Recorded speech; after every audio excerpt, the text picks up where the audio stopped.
Hello hi सर्वांना. तर आज ड्रेस घातलाय बरं का, काय म्हणू नका. म्हातारं झालं म्हणून काय झालं वय झालं म्हणून माणसाचं काय ते मन मरून जातंय होय. नाही, जसं जसं वय होतंय तसं तसं ते मन सुद्या लहान लेकरासारखं ना नाटकं करतंय म्हणा किंवा मग नखरे म्हणा, पण तुमच्या मनात म्हणा कमेंट मध्ये म्हणून जर मंगले फसतान बरं का. आधीच सांगायला मी तुम्हाला. हा, हे ड्रेस लय दिवसाचा आहे. आता घालायचं असतंय कधी कधी, त्याच्यातून आपल्याला आपल्या स्वतःबद्दलची काहीतरी माहिती मिळती या. म्हणजे आपल्या बॉडी लँग्वेज मध्ये काही फरक आलाय का, जाड झालाव का, हाय तसेच हाऊत का. जर समजा लय दिवसाचा ड्रेस लय दिवसानंतर यायला ना घालायला, तर समजायचं काहीच बदल नाही झाला आपल्यामध्ये अजून बरं का. हा तर ना, तसं बघायला गेल्यावर झालाय थोडा बदल माझ्यामध्ये. जरा ही बॉडी जरा मोठी मोठी दिसायली कशी काय की ड्रेस मध्ये. हा, पहिले बघा व्हिडिओ माझे ह्या ड्रेस मध्ये नुसते वाळून वाळून गेलेले आहेत हो. आणि धगायले हो माय मला, मी त्याच्यानंतर कपडे घालीत नाही असे म्हणजे धगायचे व. हा, नाही धगायचे कपडे. तुम्हाला माहिती आहे ना, फाटके तुटके शेरटे चड्या हे असलं गुंडाळी ते आपल्या घरातली घरात आणि बसते. पण छान दिसते की त्याच्यात बी. का नाही दिसत सांगा बरं तुम्ही, मग कमेंट करून ते सांगू शकता बरं का ते. हा, आता ड्रेस घालायचा म्हणलं तर पाणी गळत आहे सगळं अंगाचं, एवढं धोगतय. त्याच्यामुळं घालीत नाही. तर पण म्हणलं आज घालावाच, कसं काय आलं की लक्षात बघा. वरीच दिसला त्या पिशवीमध्ये. हा, कोंब कोंब ठेवते अशी गटुड्यात. हा, तर असू द्या, जाऊ द्या, काय व्हायलंय मला ना. मला ह्या आपल्या कर्मभूमीवर जे जे घडायलंय का त्याच्यावर बोलायचंय व. म्हणजे ते तर पूर्वीपासूनच आलेलं आहे बरं का आपल्याला.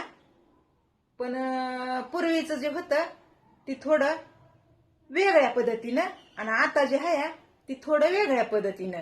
म्हणजे आताच्या कलियुगामध्ये काही माणसं देवासारखी आहेत खरं व, देवदूत. आणि काही माणसं दानव आहेत, बरोबर आहे का नाही. हा, तर मग ते पहिल्यापासून जे म्हणतात का, कर्माचे फळ भोगावे लागते. पुनाच्या जन्मात का होईना पण ते भोगावे लागते. तसं तेवढं बी खरं नाही धरायचं बरं का. आताचा काळ बघून, आताच्या काळात ना माझ्या तरी माहितीनं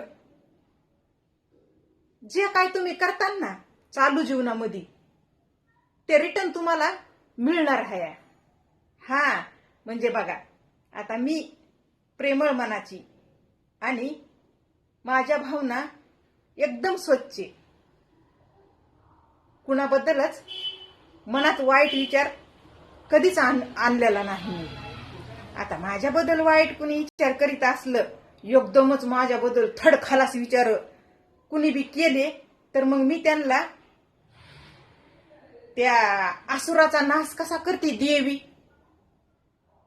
तेवढा अधिकार तर आहे ना राव मला. हा, असं समजा तुम्ही बरं का. पण मी ना का कुणाबद्दल उगच विनाकारण वाईट करायला बघू, हा विचार त्या प्रत्येकाला जर आला तर मग हे असले जे एवढं भयानक, एवढं म्हणजे विचित्र आपल्या डोळ्यासमोर आपल्या कानाला ऐकायला जर आलं ते तर अंगाचा असा थरकाप व्हायलाय. एवढ्या दुर्घटना म्हणण्यापेक्षा लोक घडवून आणायलेत किंवा घडवून आणायलेत आहे का नाही. त्याच्यामध्ये कुणाचीच माय बहीण शेप नाही का कुणाचाच भाऊ, म्हणजे गडी बाई कुठंच शेप नाही तर कुणीच बरं का. स्वतःच्या बायका नवऱ्याला परपुरुषासाठी उडवून ढगात नेल्याता, म्हणजे नेहनता पाठवायल्याता. त्या कुठं जायल्याता, त्या जायनाता नवऱ्याला ढगात पाठवायल्याता परपुरुषासाठी. आणि परपुरुष म्हणजे माहिती नाही माय ते असं का करायले तर जाणीवपूर्वक, की त्यांना चांगलं माहिती आहे की बाबा ही दुसऱ्याची बायको आहे आणि आपण जर तिचा फायदा घेतला किंवा शोषण केलं तर त्याचे कर्म आपल्याला आता इथंच फेडावे लागते ना, आहे का नाही. आता आपल्याला म्हणजे आपण जर वाईट कर्म केले एखाद्या पुरुषानं, बरं का, एखाद्या पुरुषानं वाईट कर्म केले तर त्याच्या देखत त्याच्या लेकीसोबत जर तसं काही घडलं, आलं ना रा उसनं, हा असं व्हायलंय. बरं ते उसनं यायचं तवा येईल, पण जे वाईट कर्म करतय ना त्याला त्याचं आयुष्य खरंच सोपं होतंय का जगायला. त्याला काहीच भोगावं लागत नाही का. आता एखाद्या बाईला तिच्या नवऱ्याचं असं काहीतरी त्याच्या संग कांड करायचं म्हणलं तर पुरुषाचा सपोर्ट घ्यायला त्या बाया, आणि मग त्या पुरुषाला आजादी मिळणार आहे का. सपोर्ट करणारा पुरुष जो आहे ना त्याला आजादी मिळणार आहे का. जाणारा तर जाणारच आहे त्या बिचारीचा कोणत्या हे असं वागायल्यात त्यांचे नवरे गेलेले आहेत ना. आता हे आपल्या समोर आलंय म्हणून म्हणायले बरं जाऊ द्या, मी ना मस्त मुद्दा घेऊन येते त्या लहान मुलीवर, बरोबर. हे इथंच थांबते. हा